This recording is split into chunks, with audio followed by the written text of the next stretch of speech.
Is President Trump actually obsessed with Canada? He said he wants Canada to be part of the US, slapped tariffs on it, and annoyed a load of Canadians in the process. So what is it about Canada, and what's his end goal? So on the surface, the US and Canada have always had a pretty friendly relationship. After all, Canada only borders the US. If you look at a map, they drew an artificial line right through it. Just a straight artificial line. Somebody did it a long time ago. Makes no sense. The border between the US and Canada is the longest between two countries in the whole world. It's 8,891 kilometres long.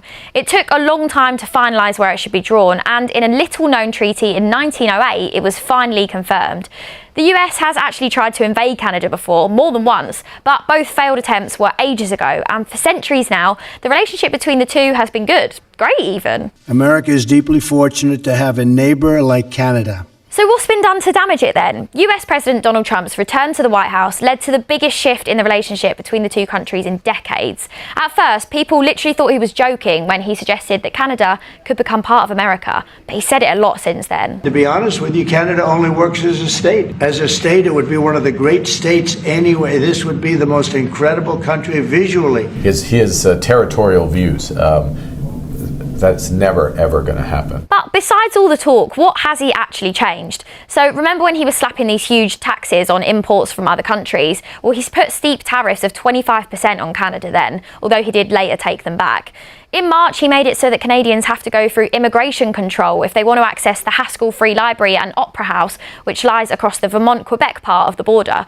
It used to be open to residents from both nations, and it's always been seen as this symbol of cooperation between Canada and the US. So who came up with this agenda? The latest US and Canada fallout has been covered in this piece from our North America correspondent, Anthony Zurcher. How long has Donald Trump been expressing an interest in taking over Canada? He brings it up over and over again. There was one point where I asked him a question about trade with the UK, and he pivoted and started talking about Canada. Canada has huge supplies of rare earth metals, gold, oil, coal, and lumber.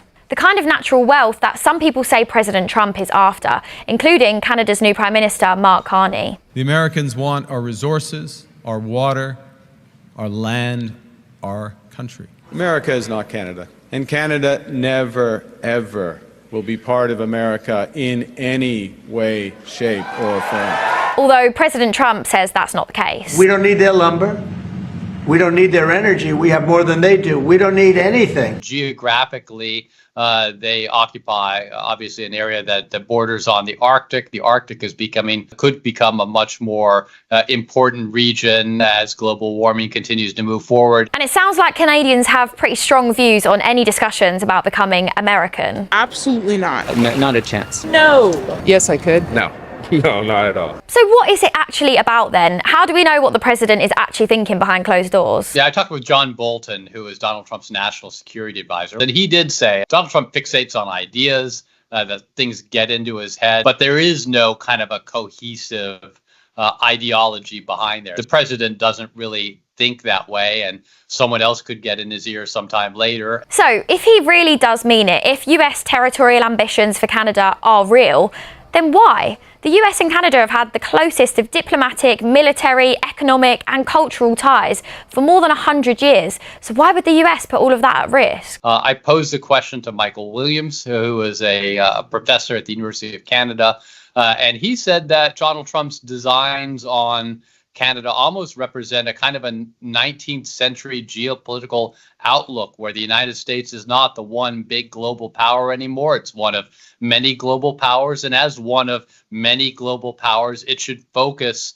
more of its time and effort on securing its immediate geographic region. And so that includes Canada. You secure the areas around you, you consolidate your borders and your immediate region, and you use that as your base of power in interacting with China and Russia and Europe and whoever else. If you listen to some of the people around Donald Trump, people like Secretary of State Marco Rubio, he came right out and said that it was kind of a weird quirk of the Cold War that the United States was this one superpower. What's a much more stable, traditional kind of a geopolitical balance is that the United States is just one of many powers. Okay, what now then? Where do we stand at the moment? We already know Canadians have been boycotting US products and cancelling their holidays there off the back of these tariffs. And we know Canada's new Prime Minister, who we mentioned earlier, thinks the trust between the US and Canada has already been broken. There is a partnership to be had, an economic and security partnership to be had. It's going to be a very different one than we've had in the past. So Canada's not the only place Trump is interested in, by the way. He's already spoken about Greenland and the Panama Canal.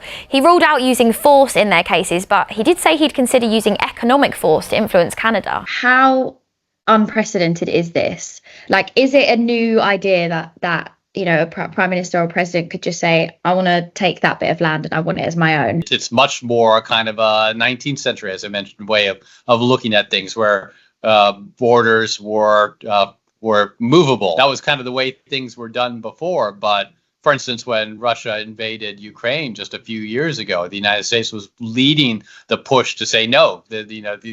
Russia can't expand its borders this way. Territorial acquisition is a violation of international law. Now you see Donald Trump talk about in negotiations with Russia, maybe allowing them to take some of Ukraine's territory, and Donald Trump himself eyeing territory that the United States might want to take. So it is a return to a different way of ordering the world, one that the United States has not advocated for 100 years. Combining Canada with the US would basically double its size and make it larger than Russia and twice the size of China. So any idea of expansion or unification would be seen as a direct threat by both of those countries. So it's not just opposition from the Canadians that the administration needs to think about, but the whole world. What do you think his chances are of being able to redraw the border in the way that he wants to? I think it's still unlikely. Expanding the U.S. territory, that it would be a historic accomplishment, one that when people look at Canada or Greenland as part of the United States could say, well, Donald Trump did that, his own monument, to kind of a geographic monument to his presidency. While it may not be likely that tanks will roll across the border into Canada, they do have to take American designs on Canadian territories and resources seriously.